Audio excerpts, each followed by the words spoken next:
안녕하세요. 리테라이즈입니다. 자, 오늘은 지난 그 고교 선택 과목 관련된 이제 동영상에 이어서 두 번째 내용으로 이제 각 학과별로 대학에서 이제 개설되어 있는 각 학과별 학부별 이제 그 분야들을 좀 나열을 하고 각 학과별로 어떠한 선택 과목들을 좀 선택하는 게 좋은지 오늘 그 내용에 대해서 한번 좀 살펴보도록 하겠습니다. 오늘은 이제 그 세부적인 내용으로 첫 번째 인문 분야하고 그 다음에 사회과학 계열, 사회 분야 요 두 가지 분야를 좀 볼 거고요. 요 두 분야를 이제 분야를 좀 살펴보고 난 이후에는 자연과학 계열 관련된 부분들을 좀 살펴보도록 하겠습니다. 어, 화면에 이제 뭐 구독과 좋아요 뭐 클릭 부탁드린다고 제가 써놨는데 네. 뭐에 좋은지는 잘 모르겠는데 다들 이런 걸 하고 있는 것 같아서 저도 일단 메인 화면에 이것을 좀 글자로 좀 남겨놨으니까 네, 구독과 좋아요 부탁드리겠습니다. 자, 그러면 우선 인문과 사회 분야에서 이제 개별 학과들을 이제 좀 살펴볼 건데 뭐 모든 학과들을 다 나열한 건 아닙니다. 그런데 대체로 이제 주요 학과들 위주로 해서 어떤 선택 과목들을 이제 선택을 하는 게 좋은지 특히 이제 학생 본인이 관심 있는 분야나 아니면 학부모님들이 또 어떤 학과를 염두에 두신다고 했을 때 그 학과들하고 직접적 상관관계가 있는 그런 내용들을 한번 이제 쭉 훑어보시면 될 것 같습니다. 그래서 지금 여기 보시면 먼저 이제 인문 분야 같은 경우 언어 문학 계열이라고 해서 이제 예시 학과들이 총 5개 학과 정도가 나와 있습니다. 그러니까 여기에는 뭐 제2 외국어 관련된 뭐 예를 들어서 뭐 그 중국어나 뭐 일본어나 뭐 그다음에 스페인어나 이런 학과들까지 다 나와 있지는 않은데 그런 부분들 그냥 참고해서 제가 이제 필요한 부분들은 좀 말씀드리도록 하겠습니다. 그리고 또 인문과학 계열에는 또 이러한 해당 학과들이 있다라고 하는 거를 우리가 살펴보시고 이제 어떤 과목이 필요한지 한번 유심히 잘 살펴봐 주시기를 바라겠습니다. 자, 우선 언어 문학 계열에 대해서 살펴보도록 하겠습니다. 자, 언어 문학 계열은 이제 우리가 그 대학교의 단과대학으로 이제 살펴보면 보통 이제 인문대학이라고 해서 인문대학이라고 해서 이 인문대학 안에 이제 개설되어 있는 학과들을 좀 얘기하고요. 자, 뭐 대표적인 관련 학과로서 국어국문학과, 동양어학과, 그 다음에 서양어학과. 그러니까 서양어학과 같은 경우는 제2외국어 관련된 학과들이 되겠죠. 동양어학과는 중국어나 뭐 일본어과가 될 것이고요. 그 다음에 영어 영문학과, 문해창작학과, 그 다음에 통번역학과 뭐 이런 식으로. 그래서 대체적으로 모든 대학들의 거의 대부분 다 설치가 되어 있는 학과들이라고 생각을 하시면 됩니다. 그러니까 뭐 문해창작학과야 뭐 좀 특이한 케이스지만 뭐 통번역학과도 뭐 조금 특이한 케이스라고 볼 수 있지만 기본적으로 여기 국어 국문부터 시작해서 영어 영문까지는 대체적으로 모든 학교들이 다 설치가 되어 있다. 자, 그러면 뭐 최근에는 좀 어문 계열에 대한 선호도가 좀 떨어져 있는 상태이기 때문에 아무래도 어문 계열 자체에 어떤 그런 입결이라든지 대학교 입결이라든지 경쟁률이나 이런 부분들이 특히나 인문 쪽에서는 사회과학 계열에 비해서는 조금 낮은 거는 사실이거든요. 입결이나 이런 부분들이. 그래서 뭐 이건 진짜 입시적인 관점에서만 말씀드리자면 예를 들어서 그냥 뭐 내가 상위권 대학교를 선택하고 싶은데 상위권 대학을 선택하고 싶은데 성적이 지금 그 정도에 미치지 못한다. 그러면 학과 같은 거는 크게 고민하지 않고 그러니까 학과에 대해서는 그냥 뭐 크게 무관하고 대학교 레벨을 좀 높이고 싶다라고 하는 수험생들에게는 인문대학 쪽이 아무래도 좀 선호도가 이렇게 사회과학계열이나 다른 학과에 비해서 조금 낮은 편이니까 입결을 고려해서 선택할 수 있는 선택지 중에 하나일 수도 있습니다. 또는 뭐 이 인문학 분야 자체에 대해서 워낙 이제 관심이 많은 학생들도 있기 때문에 그런 학생들은 더 철저하게 좀 대비하셔야겠죠. 그래서 뭐 선택지는 여러 가지지만 어쨌든 그런 선택지에 부합할 수 있을 만큼 우리가 무언가를 준비해 두어야 한다라고 했을 때 선택 과목에 대한 부분은 반드시 참고하시고 넘어가시는 게 좋다. 자, 그러면 여기 이제 보시면 권장 선택 과목이라고 하는 거에는 자, 지난 동영상 보신 분들은 아시겠지만 어차피 지금 우리는 공통 과목에 대해서는 크게 신경 쓰지 않고 갈 겁니다. 공통 과목 같은 경우에는 고등학교 1학년 때 배우는 과목들이기 때문에 이 부분에 대해서 신경 쓰지는 않고 우리는 주로 선택 과목들 그러니까 선택 과목은 두 가지로 있었죠. 일반과 진로 선택. 자, 그래서 일반 선택 과목하고 진로 선택에서 어떤 과목들을 선택하는 게 좋은지 일단 그 부분들에 대해서 한번 살펴보고 넘어가겠다고 하는 거죠. 자, 그러니까 지금 여기에서 이제 보시면 뭐 생활과 윤리, 윤리와 사상이라고 하는 거는 윤리 과목들입니다. 자, 그러니까 특히나 어떤 학과들, 예를 들어서 철학과 같은 경우를 지원하는 그 수험생들한테는 생활과 윤리와 윤리와 사상이 그냥 필수다라고 생각하시면 되겠죠. 그죠? 자, 그다음에 세계지리, 동아시아사, 세계사, 사회문화, 그다음에 제2외국어 그다음에 한문, 철학, 논술. 자, 철학, 논술 같은 경우들은 이제 우리가 흔히 얘기하는 이제 교양 과목으로 또 개설되어 있는 과목이기도 하니까 수강할 수 있으면 좀 좋다는 겁니다. 그러니까 맹목적으로 우리가 어떤 그 내신 등급과 그다음에 성취도만 따기 위해서 과목을 선택하기보다는 그러니까 요런 과목들 이거 지금 일반 선택입니다. 전 교양 과목이 아니라 그래서 요런 과목들을 선택을 하는 것들도 일단 좀 필요하다라고 하는 겁니다. 그래서 야, 이런 과목들까지 다 들어야 되냐라고 하는데 뭐 실제로 그렇게 수업 시수 자체가 이렇게 많지는 않을 거기 때문에 요런 이제 그 과목들 진로하고 연계된 과목들도 우리가 한번 좀 살펴볼 필요가 있다. 요렇게 좀 이해해 주시면 될 것 같고요. 자, 그다음에 뭐 지리 과목이나 역사 과목 같은 경우, 특히 역사 같은 경우는 사학과를 지원하는 친구들 같은 경우에는 또 반드시 필요하기도 하니까 네, 그런 부분들로 좀 이해해 주시면 될 것 같고요. 그다음에 진로 선택 과목 같은 경우에는 심화국어나 또는 고전 읽기 같은 경우 대단 이제 해당 인문대학을 지원하는 친구들한테는 중요한 진로 선택 과목이라고 생각을 합니다. 그다음에 영어권 문화, 그다음에 진로 영어, 그다음에 영미 문학 읽기, 고전과 윤리, 자 고전과 윤리 같은 문제 과목, 그다음에 사회 문제 탐구라고 하는 과목인데 이 과목은 조금 주목해서 보실 필요가 있어요. 그러니까 이제 이 사회문제 탐구는 보통 제가 지금 일반계 고등학교 그 친구들 한번 만나보면 거의 대부분 다 사회문제 탐구는 2학년 때가 아니라 고3 때 선택을 하는 경우가 상당히 좀 많은데 가급적이면 고3 때 이 과목 좀 부담 없이 선택을 해서 자신의 진로와 이제 연계해서 탐구할 수 있는 문제들을 최대한 엮어가지고 이 부분을 생기부에 조금 반영할 수 있으면은 많은 적지 않은 도움이 될 거라고 생각은 합니다. 자, 그래서 사회문제 탐구라는 이 과목도 활용하기에 따라서 굉장히 나한테 유리한 과목이 될 수도 있다. 네, 이런 부분들 좀 기억해 주시면서 과목들 한번 좀 눈여겨서 보실 필요가 있습니다. 자, 그래서 뭐 멘토의 한마디가 나와 있는데 멘토의 한마디는 제가 뭐 다 읽어보지는 않을 거고요. 어쨌든 우리가 중요한 거, 그러니까 이 멘토의 한마디를 이제 뭐 다른 내용을 정리하기보다는 우리가 이제 이런 걸 한번 좀 생각을 해보실 필요가 있어요. 그러니까 특히 이제 어문 계열을 지원하는 수험생들이 가장 이제 걱정하는 부분들 중에 하나가 외고나 이런 학생들에 비해서 아무래도 좀 어문 계열 지원할 때는 일반고가 좀 밀릴 가능성이 있지 않냐라고 생각을 합니다. 뭐 일면 맞는 얘기죠. 그러니까 외고 학생들이 어문 계열에 좀 특화되어 있는 것도 분명한 사실이기 때문에 그것도 이제 분명히 맞는 얘기인데 중요한 거는 이렇게 좀 생각해 주시면 됩니다. 그러니까 어문 계열을 지원할 때 어차피 우리가 정규 고등학교 교과 과정에서 제2외국어나 이런 부분들을 다 공부하는 건 어렵습니다. 특히 외대같이 정말 다양한 어문 계열이 설치되어 있는 학과들 같은 경우에 그런 그 소수어들을 전공할 수 있는 그런 이제 고등학교 교육 과정이 사실은 없기 때문에 어문 계열을 지원할 때 우리가 고려해야 될 첫 번째 사항은 뭐냐면 고교 교육 과정에서 언어와 관련된 과목들, 언어 과목, 그 과목이 꼭 제2외국어가 아니어도 괜찮습니다. 그러니까 기본적으로 국어나 또는 영어 과목에서의 우수성을 입증하면 됩니다. 그 입증을 해서 대학교 들어와서 그 과목들을 열심히 공부하면 되는 거니까. 그래서 국어하고 영어 요거 두 가지는 일단 기본적인 소통을 위한 하나의 능력을 평가할 수 있는 측면이다. 자, 두 번째. 그런데 우리가 한번 상식적으로 생각을 해보시죠. 언어학과를 간다고 했을 때 대학교 1학년 때부터 4학년 내내 언어만 배울까요? 그렇진 않습니다. 그 해당 국가의 문화나 사회, 정치, 경제, 뭐 이런 여러 가지 부분들을 다 배우거든요. 그렇기 때문에 최소한 어떤 문화에 대한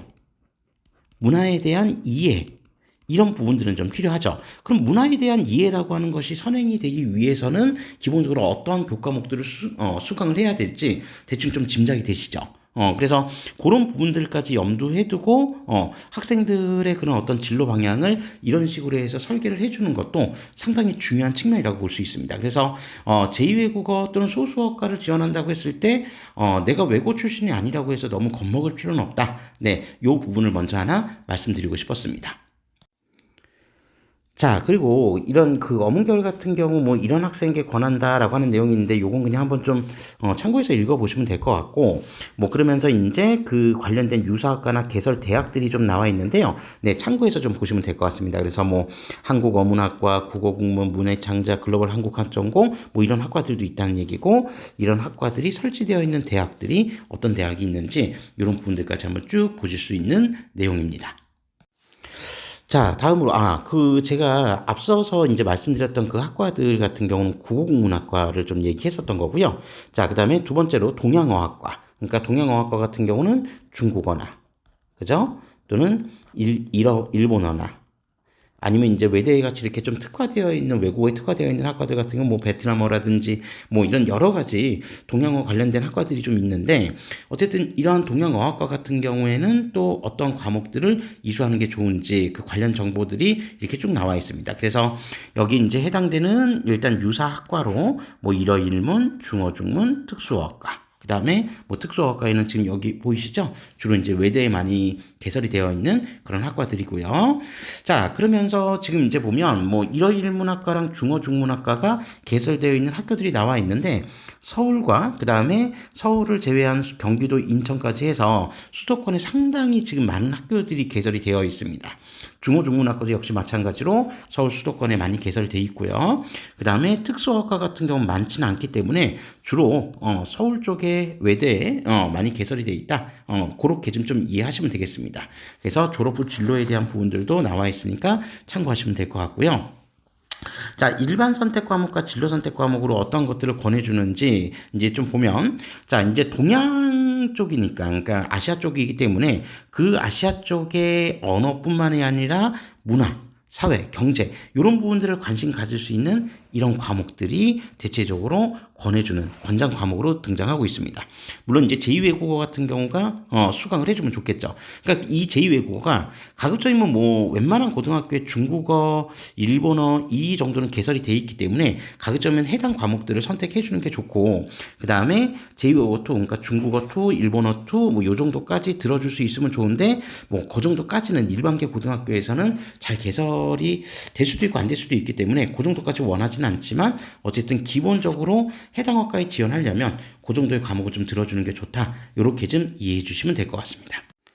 자, 다음으로 서양어학과입니다. 그러니까 서양어학과에도 이제 정말 여러 가지 학과들이 좀 있는데, 자, 그래서 지금 이제 서양어학과 같은 경우에 지금 나와 있는 유사학과들이 뭐 노어노문, 도고동문, 불어불문, 서어서문, 특수어. 그러니까 여기에 지금 영어 영문은 빠져 있는데 영어 영문은 별도로 이제 독자적으로 한번 살펴볼 거니까요. 자, 그러니까 이 학과들을 좀 보시면 아시겠지만, 야, 이 학과들이 지금 일반계 고등학교, 일반 고등학교에 이런 제2외국어가 지금 개설될 수 있냐라고 이제 생각해 보실 수도 있습니다.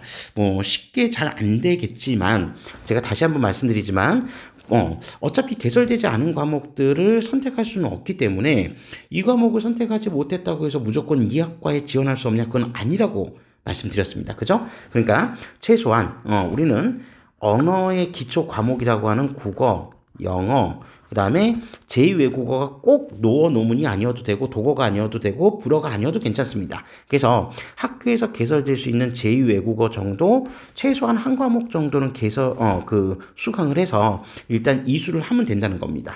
어차피 제가 볼 때 요 세 과목 정도는 일반 고등학교에서도 거의 다 들어볼 수 있는 과목들이기 때문에 이 해당 과목에서의 그런 어떤 언어적인 능력 그리고 뭐 의사소통 능력 이런 부분들을 좀 보여줄 수 있다면 얼마든지 지원 가능한 학과들이다. 이렇게 기억해 두시고 접근해 보시면 될 것 같습니다.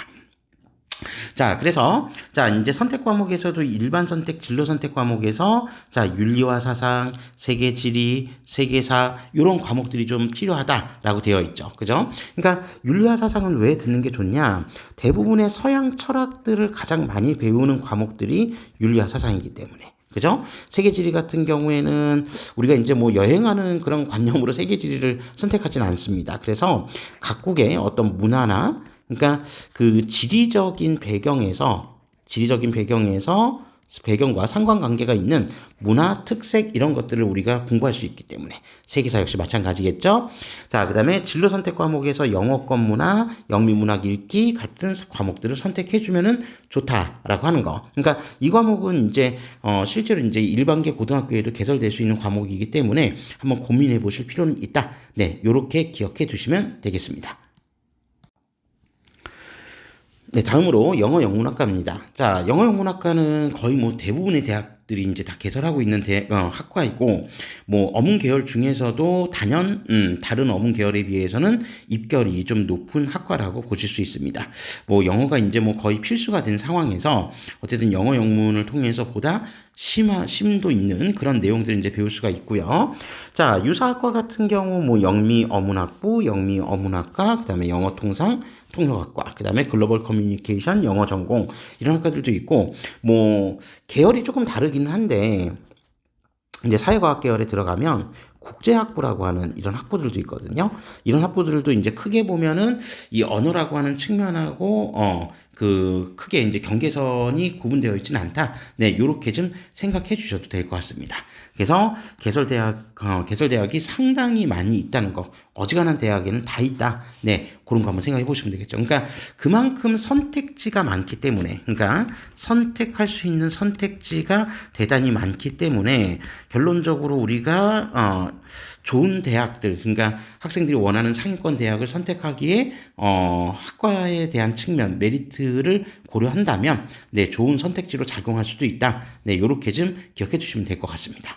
자, 그러면서 이제 관련 고등학교 선택 과목을 보면 뭐 일반 선택 과목에 뭐 비슷하죠. 그래서 윤리와 사상부터 시작해서 세계지리, 세계사, 사회문화까지. 그다음에 제2외국어는 뭐 기본이니까요. 요것도 아까 얘기했었던 서양어학과 관련된 부분들하고 대체로 비슷했기 때문에 이런 과목들을 조금 이해해 주시면 될 것 같습니다. 자, 다음으로는 통번역학과입니다. 자, 통번역학과고, 이 통번역 같은 경우에는 요즘에 제가 볼 때 학생들이 단순히 어문 쪽에만 관심을 갖기보다는 통번역 쪽에도, 그러니까 이 통역이나 번역 쪽에도 상당한 관심을 많이 갖고 있는 것 같습니다. 그래서 여기 이제 유사학과에 이런 학과들이 좀 개설되어 있다는 거 한번 살펴보시면 되고요.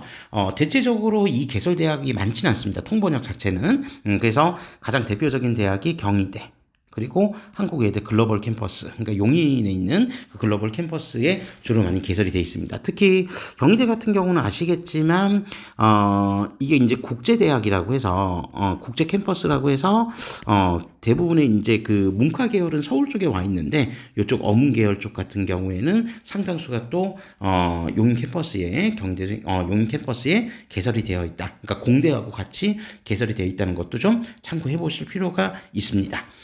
자, 그래서 여기 이제 선택 과목 같은 경우는 이제 뭐 비슷비슷해서 그냥 좀 빠르게 체크만 하고 네, 다음 파트로 좀 넘어가도록 하겠습니다. 이런 과목들을 좀 들어주면 좋다라고 해서 요것도 역시 참고 정도만 해주시면 될 것 같고요. 자, 다음으로 그냥 인문과학 쪽으로 좀 바로 빨리 넘어오도록 하겠습니다. 자, 인문과학 같은 경우, 그러니까 지금까지가 좀 어문 계열이었다라고 한다면, 인문과학 같은 경우 뭐 고고학과라든지, 문헌정보라든지, 문화재 보존이라든지, 문화 콘텐츠라든지, 사학, 인류, 철학과, 이런 학과들이 좀 있습니다. 자, 그래서, 일단 이제 뭐 기본적으로 이 학과들의 공통점들을 보면 대체적으로 선택 과목들이 아무래도 이제 좀 문과 과목 쪽에, 다양한 사회 선택 과목 쪽에 관련된 부분들이 좀 많다. 이렇게 좀 보시면 될 것 같고, 진로 선택 같은 경우에도 이러한 과목들이 좀 있다. 제가 앞서서 말씀드렸지만 특히 사회문제 탐구 같은 경우에는 반드시 선택을 해주시는 게 좋다. 다양하게 활용할 가능성이 있으니까. 네, 그런 부분들 먼저 조금 간단하게 개요차 말씀드리고 학과로 바로 들어가 보도록 하겠습니다. 자, 인문과학대학의 그 첫 번째로, 자, 고고학과에 관련된 내용을 먼저 살펴보도록 하겠습니다. 그러니까 고고학과 같은 경우에는 일단 기본적으로 사학과하고 좀 비슷한 맥락이면서도 약간의 좀 차별화된 그런 학과라고 좀 볼 수가 있습니다. 자, 그래서 학과 자체가 이제 개설되어 있는 학교들이 아주 많지는 않아요. 아주 많지는 않고, 그 유사학과로서 뭐 고고미술사학, 고고 인류학, 문화 인류 고고학, 역사 고고학, 융합 고고학 뭐 여러 가지가 있는데 그 개설대학의 선택의 폭이 넓지는 않다. 그래서 서울 같은 경우 뭐 서울대가 가장 대표적인 뭐 학교고 그다음에 뭐 지방에도 지금 보시면 나와 있지만 대체적으로 국립이죠. 지방 거점 국립대학교들 위주로 좀 많이 개설이 되어 있다. 그리고 아마 이제 이 학교를 처음 접해보시는 분들도 좀 있을 텐데, 한국전통문화대라고 해서 문화재청에서 운영하는 학교입니다. 그래서 이 학교는 이제 특수대학이기 때문에, 특수 목적 대학이기 때문에, 모집 시기도 일반 모집 시기하고 조금 다르게 우선 모집 시기를 가지고 있는 대학이기도 하고요. 그리고 이 학교 자체는 또 수시 6회 포함되지도 않기 때문에 나중에 정말 이쪽 분야에 좀 관심이 있는 친구들이라고 한다면 한국전통문화대학교에 한번 지원해 보시는 것도 좋은 선택지가 될 수가 있습니다. 그래서 역사 관련된 전통문화 관련된 부분으로 좀 특화가 되어 있는 대학이다. 그래서 충청남도 부여라고 하는 지역에 있는 대학이니까 뭐 참고 삼아서 한번 좀 보실 필요가 있고, 그래서 특히나 박물관이나 이런 큐레이터라는 직업에 좀 관심이 있는 친구들이라고 한다면 적극적으로 한번 도전해 볼 만한 그런 학과들이다. 네, 이렇게 보시면 될 것 같습니다. 자, 그래서 선택 과목 같은 경우에 윤리 과목, 그 다음에 지리 과목, 그 다음에 역사 과목, 특히 역사 과목들이 대단히 중요하겠죠. 그리고 사회문화 같은 경우가 들어가 있다. 그리고 이제 제2외국어들 뭐 선택하면 좋다라고 하는데, 제가 볼 때는 제2외국어보다는 특히나 이런 사회 과목에서 조금 다양화해서 선택을 하는 게, 이제 나중에 학생부 종합전형 평가나 이런 부분에서 더 유리할 수 있다. 요렇게 좀 기억해 주시면 되겠습니다.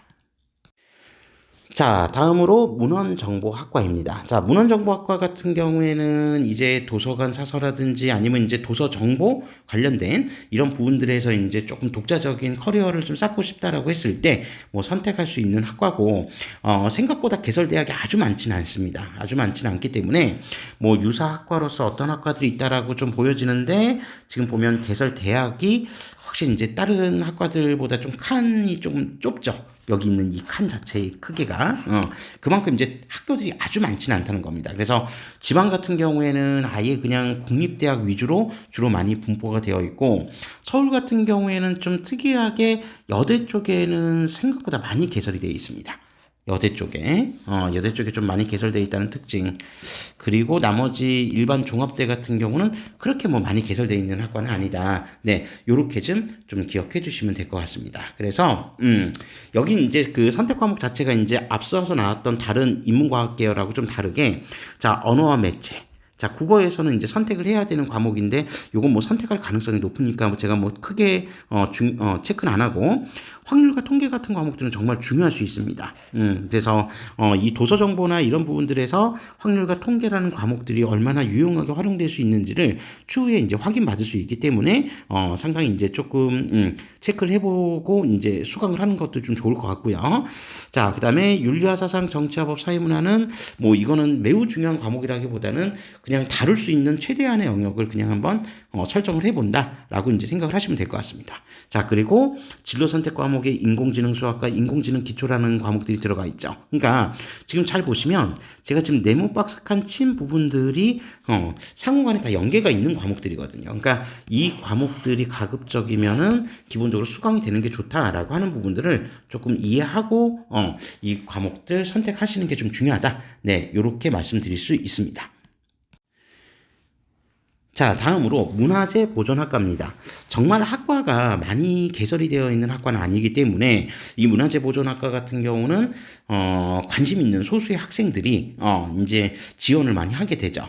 그래서 이 학과 같은 경우에는 일단 그 개설되어 있는 학교 중에 동국대나 그다음에 한국전통문화대가 가장 뭐 제가 아는 선에서는 가장 권위 있는 대학들이라고 알고 있습니다. 그래서 특히 아까 이제 좀 전에 말씀드렸던 한국전통문화대 같은 경우는 이 문화재 보존학과 관련된 학과가 입결도 제가 알기로 가장 이제 높은 학과 중에 하나이기 때문에 네, 이 부분에 대해서 관심 있는 수험생들은 한번 적극적으로 한번 도전해 보실 필요가 있다. 네, 이렇게 말씀드리고 싶고요. 그리고 이제 그 선택 과목 같은 경우에는 가급적이면 이제 역사 문화 쪽 관련된 부분들을 많이 요구를 합니다. 그래서 세계사, 동아시아사, 사회문화, 특히 역사 과목들 무조건 꼭 좀 들어주시는 게 좋고요. 뜬금없이 지금 물리학, 화학, 생명과학 이런 과목들이 좀 들어와 있어서 좀 당황하실 수도 있는데 뭐 문화재 보존학과 같은 경우에는 자연계열 쪽에서도 모집을 하기 때문에 특히 이제 문화재를 보존한다는 거에는 뭐 약품 처리라든지 이런 어떤 여러 가지 과학 기술들이 좀 들어가기 때문에 이 과학 과목들이 들어가는 게 상당히 좀 유용합니다. 특히 뭐 제 짧은 소견으로는 화학 쪽 관련된 과목을 선택하는 것들이 상당히 좀 유용할 거다라고 하는 부분들을 좀 미리 말씀을 드리고 싶습니다. 자, 그래서 실제로 진로 선택 과목에도 화투를 지금 요구하고 있죠. 뭐 그냥 요구하는 게 아니라 상관관계가 있기 때문에 이 학과의 특성에 맞춰서 상관관계가 있기 때문에 아무래도 이 과목들 좀 수강하는 게 좋다. 근데 이제 대부분의 학생들이 또 문과 쪽에서 선택을 하게 된다면 화투까지 듣는 건 좀 어렵기 때문에 최소한 뭐 과학 과목 한 과목을 문과 학생들이 듣는다라고 한다면 화원 정도는 좀 들어주는 게 좋지 않을까? 네, 그렇게 생각을 하고 있습니다. 자, 다음으로 문화 컨텐츠 학과입니다. 이제 컨텐츠 관련된 부분이 최근 한 몇 년간 상당히 좀 인기를 많이 끌었던 학과죠. 그래서 이제 뭐 우리 보시면은 알겠지만 뭐 OTT나 이런 것들이 이제 많이 이제 보급이 되면서 영화나 애니메이션, 방송, 게임, 캐릭터, 문화 기획 등 이 컨텐츠 산업의 분야가 이제 앞으로 계속 성장할 가능성이 높기 때문에 아무래도 이 문화 컨텐츠 학과에 대해서 희망하는 그런 학생들을 저도 주변에서 많이 봐왔었습니다. 자, 그래서 이제 그 유사 학과들이 이제 쭉 나와 있는데 대체로 이제 컨텐츠라고 하는 이름을 붙여놓은 그런 학과들이 대부분이고 뭐 선택할 수 있는 대학교가 아주 많지는 않습니다. 아주 많지는 않은데 뭐 일단 기본적으로 건국대 같은데 굉장히 인기가 있고요. 그 다음에 여기 경기도에는 그 수도권은 또 인하대 같은 경우가 또 인기가 상당히 많죠. 그리고 한양대 에리카 같은 경우도 그렇고요. 자, 그래서, 이제 요즘에 어떤 그 방송의 트렌드나 이런 것들을 고민한다면, 상당히 이제 조금 인기 있는 학과다. 네, 요렇게 좀 보시면 될 것 같습니다. 자, 그래서, 대체적으로 이제 문화 쪽에 좀 가까운 내용들이 많이 있기 때문에, 뭐, 언어와 매체나 뭐, 윤리와 사상, 세계사, 동아시아사, 이런 것들도 되게 중요하지만, 뭐, 사회문화라든지, 또는 심리학이라든지, 또는 철학이라든지, 또는 논술이라든지 이런 과목들을 수강하는 것도 중요하고 동시에 예체능 과목에서 이 예체능 과목의 세트 관리나 이런 것들을 조금 명확하게 하면서 자신이 컨텐츠 분야에 얼마나 관심이 많다라는 거를 어필해 주는 것도 상당히 좀 중요하다. 요렇게 좀 이해해 주시면 될 것 같습니다. 자, 다음으로 사학과입니다.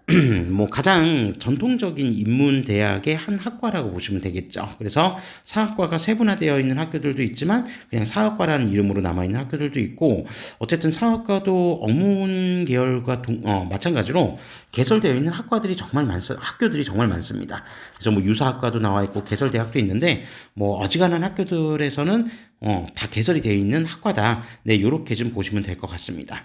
자, 그래서 뭐 다른 과목을 뭐 중요시하기보다는 어쨌든 역사 과목 쪽에 얼마나 많은 관심을 가지고 있느냐. 네, 요 부분들이 일단 좀 중요할 것 같고요. 그다음에 이 사학이라고 하는 것들의 어떤 그 학습 영역이라고 하는 게 단순히 한국에만 국한되는 게 아니라 동양 사학이 될 수도 있고 서양 사학이 될 수도 있기 때문에 아무래도 외국어 관련된 부분들이나 이런 부분들도 조금 이수를 해주면 좀 도움이 될 것 같다. 네, 이런 정도로 이해를 해주시면 될 것 같습니다. 자, 다음으로 인류학과입니다. 자, 인류학과도 역시 마찬가지로 이렇게 개설되어 있는 학교가 아주 많지는 않습니다. 아주 많지는 않고, 이 인류학과를 이제 단순하게 뭐 역사를 공부하는 것 정도로 생각하시고 지원하는 경우들도 있는데, 그거보다 제가 아는 선에서는 단순히 역사만 공부하는 게 아니라 그거보다 훨씬 더 깊은 다양한 내용들을 공부하는 것으로 알고 있습니다. 그래서 이제 뭐 학과 자체가 지금 뭐 고고 인류학, 문화 인류학, 뭐 문화학과 이런 식으로 되어 있는데, 보시면은 개설 대학이 이렇게 많지가 않습니다. 그래서 가장 대표적인 대학이 뭐 상위권 대학으로는 서울대 연세대가 가장 대표적인 대학이다. 네, 그렇게 좀 생각해 주시면 될 것 같습니다. 자, 그래서 역사만 배우는 건 아니지만 역사 과목을 이수하는 게 대단히 중요하다. 그리고 문화 관련된 내용을 이해하는 것도 되게 중요하다라고 하는 것 정도로 여긴 좀 간단하게 정리해 주시면 될 것 같습니다. 자, 다음으로 철학과입니다. 철학과는 요즘에 다른 의미에서 좀 상당히 인기가 좀 많아졌죠. 그래서 뭐 철학을 배우는 것 자체가 이제 굉장히 그 뭐랄까 사람들의 인식 속에 좀 고리타분하고 좀 그렇다고 생각할 수는 있는데 모르겠습니다. 저는 이제 뭐 개인적으로 저도 이제 뭐 철학에 대해서 좀 관심을 가져보면서 관련된 책을 좀 읽어보는데 그렇게 고루한 과목은 아닌 것 같은데 뭐 생각하기에 따라서 좀 다른 것 같긴 합니다. 어쨌든 중요한 거는 유사학과도 제법 좀 있고요. 그 다음에 개설대학이 사학과 못지않게 정말 많은 대학에서 개설이 되어 있습니다. 자, 그리고 졸업 후에 이제 진로에 관련된 부분들이 쭉 나와 있는데 제가 여기는 이제 요 진로에 관련해서 다른 거 하나를 좀 말씀을 좀 드릴게요. 그러니까 최근에 뭐 2024학년도 수시 전형 같은 경우를 한번 보면 이제 상위권 대학 중에서 연세대 철학과가 학생부 종합전형 관련해가지고 경쟁률이 어마어마하게 증가했었습니다. 그러니까 도대체 철학과에 대한 인기가 이제 인문대학 안에서 그러니까 어문계열이나 사학과, 철학과 이 세 개 학과를 놓고 보면 제가 볼 때 당분간은요 지속적으로 인문대학 쪽에서는 철학과의 점수가 만만치 않게 입결이든 경쟁률이든 높아질 수 있을 거라고 봅니다. 그러니까 그 이유는 뭐냐면 요즘에 이제 뭐 문과에 뭐 취업이 어렵다 뭐 이런 여러 가지 이슈들 때문에 학생들이 이제 자연계열 쪽으로 돌리는 학생들도 많지만 제일 중요한 거 이 철학과에 대한 선호도가 지금 높아지는 이유 중에 하나가 우리 이제 흔히 얘기하는 법학 전문 대학원이라고 하죠. 로스쿨. 로스쿨에 진학하기 위해서는 리트라고 하는 시험을 봐야 되는데 그 리트 시험을 보는 데 있어서 철학과에서 배우는 그 학문들이 도움이 많이 된다라고 하는 그런 그 얘기들이 이제 좀 많이 돌고 있습니다. 그래서 이 기본적으로 문과 쪽, 인문 쪽 같은 경우는 이 로스쿨 진학과 관련된 이 연계 학과들의 점수들이 상당히 높거든요. 연계학과들의 점수가. 자, 그래서 그 점수들 중에서, 뭐 사회과학 계열이 뭐 사회학과든 행정학과든 이런 학과들의 점수가 높아진 건 뭐 당연하지만 최근에는 철학과 점수도 높아지고 있습니다. 그래서 당분간 향후 이 철학과의 인기가 꺾이진 않을 것 같다. 네, 뭐 철학에 대한 본질적인 학문에 대한 탐구보다는 이런 이제 또 취업이나 이런 부분들하고 좀 연계를 해서 고민하고 있는 그런 학생들이 좀 많이 있으니까 그 부분도 한번 좀 염두에 두셔야 되지 않을까 싶습니다. 자, 그래서 이제 그 선택 과목을 보면 뭐 일반 선택 과목에 뭐 확통도 있고 그다음에 제일 중요한 건 아무래도 네, 윤리 과목 수강하는 게 제일 중요하겠죠. 그래서 윤리 과목하고 역사 과목들이 들어와 주는 게 제일 좋다. 제가 볼 땐 뭐 그렇고 실제로도 철학이나 논리학, 그다음에 고전 읽기, 고전과 윤리라고 하는 진로 선택 과목을 선택하는 것도 중요하다. 그래서 일단 윤리 과목과 역사 과목을 선택하는 게 중요하다. 네, 요렇게 좀 기억해 두시면 되겠습니다. 짧게 정리하려고 했었는데 생각보다 이게 좀 길어져서요. 입문 파트를 두 파트로 나눠서 이번 한 파트로 먼저 좀 마무리를 짓고요. 다음 파트에서는 사회과학 파트로 조금 넘어가겠습니다. 그러니까 입문 파트 하나, 자연 파트 하나로 하려고 했는데 네, 좀 제가 말이 많아서 그런지 어쨌든 말이 좀 길어졌으니까 입문 파트는 여기서 마무리 짓고 다음 동영상에서 바로 사회과학 파트로 넘어가도록 하겠습니다. 감사합니다.